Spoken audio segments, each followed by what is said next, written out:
If you've seen the video of me building this arch, you might have thought to yourself that it looks a little bit low, and it is quite low. It's about 8 inches or so, 25 centimeters-ish, lower than a typical doorway. And there are a couple of reasons for that. The main reason is the government.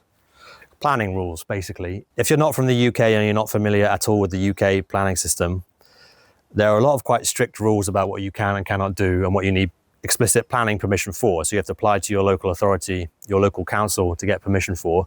And there are certain things you're allowed to do under what are called permitted development rules, particularly around things like sheds and outbuildings and garden walls and fences, which is what I've classified this as. And the rules are quite simple, which is when you're doing a building a non-roadside, so not adjacent to a public highway, for walls and fences, you can build them up to a height of 2 meters maximum, which is 6'6". And the trouble is for an archway is that 6'6" or 2 meters, I think is basically the typical height of an internal door. But of course, for an arch, you've got to account for the stone. So I had to account for the height of my keystone, which obviously is going to be the tallest piece at the top, and make sure I came, within the regulations. And that meant that the former that I built to build the arch over was quite low. It was about 170 something.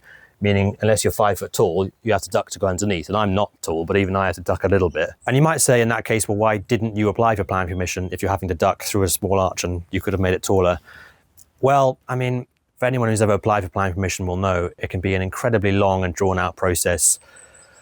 Engaging with the local authority, and my local authority in particular, is notoriously dreadful. And I just think in general, if it's at all possible, it's a good principle to not engage the authorities if it can be avoided. And I don't believe I'm doing anything wrong here. I'm expecting the comments to be full of people saying, well, you're obviously breaking loads of laws and you need permission for this and that and that. But anyway, to the best of my knowledge, I genuinely don't think I'm doing anything wrong. But that doesn't necessarily mean it's a sensible thing to engage and notify the local authority about what you're doing and if it can be avoided.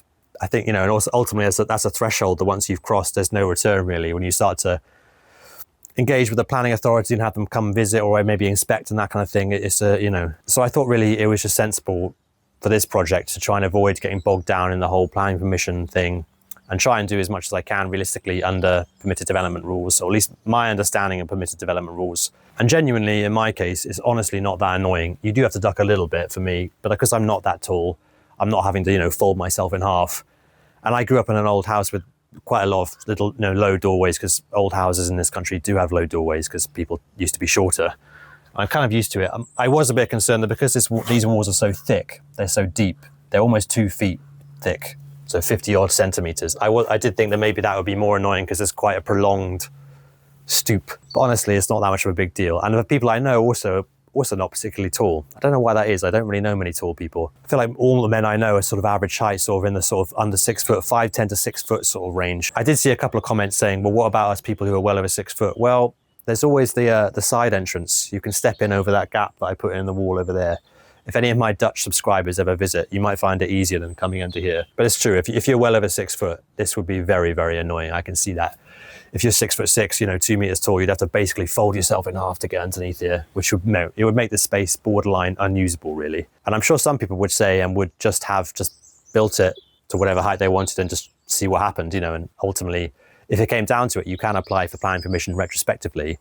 Although whenever I read stories about that, it always seems to get refused because I think they try to make a point about kind of punishing you for your insolence and not applying for it in the first place. I didn't want to chance it, basically. And as I've mentioned before in another video, I do have neighbours who keep a sort of close eye on what I'm doing here. And if I built this massive, I can virtually guarantee you it would have been reported as a planning breach. So you might say it's unlikely, but I obviously, this being my property and I'm familiar with the environment here.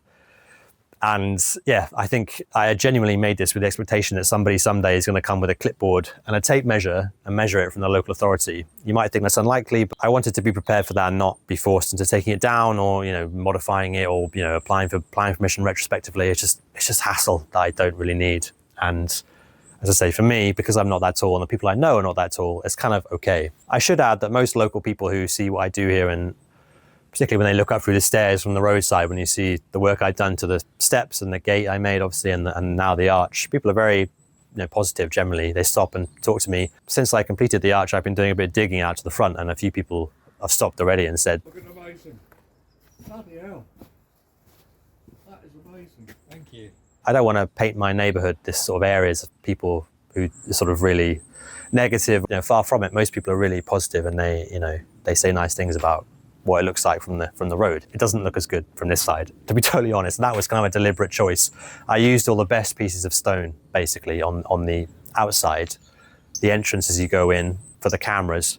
And then this is all kind of the second string pieces of stone, both for the straight edge and the arch. On a somewhat related note, people do sometimes ask me about the gate that I made, the arched gate I built a while back that I didn't end up using. And the main reason, I think I did say this, or maybe I just put it in a comment, was just because I built another one that I preferred. But on the issue of planning, I think theoretically speaking, under the same rules, you actually would need planning permission to have installed that gate, because that's a roadside boundary. It's right by the road, that wall.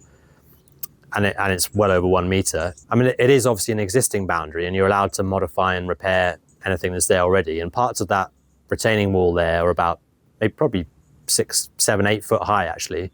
But even so, where the gate is, the gate would have been taller than the existing stone wall. And because you're, one, elevating the boundary higher than it already is, and two, well over 1 meter, under the letter of the rules, you might even have to have planning permission to put that in. I think there's a bit more ambiguity to that because, as I say, that's obviously an existing boundary. You're not building up the whole thing from the ground. And parts of it, at least, are taller than 2 meters. As it happens, I didn't anyway, because I preferred a different one. And the other reason why I wanted to keep all of this quite low, not just the arch, but the walls to the side as well, is because of the sun, because I don't want it to cast too big a shadow. So the sun rises over there, and it comes across all the way across here throughout the day, probably at about midday around here, and then late afternoon over here. If I built this whole thing up into a 7, 8 foot tall hulking great wall, it would pretty much put the entire thing in shadow for virtually the whole day. In the drone shots I took, that was late October, but you can see that from the top of the arch, it's pretty much casting a shadow across the whole of the extent of this. I particularly want to be able to sit in a bench on this side of the patio and be in the sun the whole day and not be in shadow.